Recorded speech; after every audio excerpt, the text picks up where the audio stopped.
இது பூட்டுதல் புத்தகம் அல்ல, இது திறக்கும் புத்தகம். பைபிள் சொல்கிறது, ஓ நோவா பேழையிலிருந்து வந்தான், நோவா பேழையிலிருந்து வெளியே வந்தான்.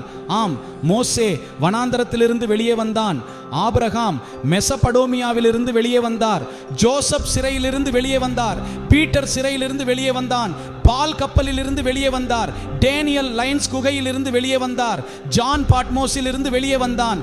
அதைவிட கடவுளின் ஆட்டுக்குட்டி அவர் கல்லறையிலிருந்து வெளியே வந்தார். அவர் வெளியே வந்தால் இயேசுவின் பெயரால் நீங்களும் அவருடைய மகிமைக்காக வெளியே வரப்போகிறீர்கள். எங்கள் கடவுள் மலையை நீக்குபவர் என்பதால் நீங்கள் அழியப் போவதில்லை. அவர் கடலில் நடப்பவர், அவர் இந்த இடத்தில் நடந்து செல்கிறார். கடவுளின் தூதர்கள் நம் மாநிலத்திற்கு வருகிறார்கள். 6 மாதங்களுக்கு பிறகு அல்ல, ஆனால் இன்று முதல் இயேசுவின் பேரில் மாற்றம் இருக்கட்டும். நீ உன் இதயத்தில் நம்பிக்கை வைத்திருந்தால் உன் வாயால் ஒப்புக்கொள். எங்கள் வாக்குமூலத்திற்கு பிறகு எங்கள் ஆன்மீக வாழ்க்கை தொடங்கியது. எனவே எங்கள் வாக்குமூலத்தில் சக்தி இருக்கிறது.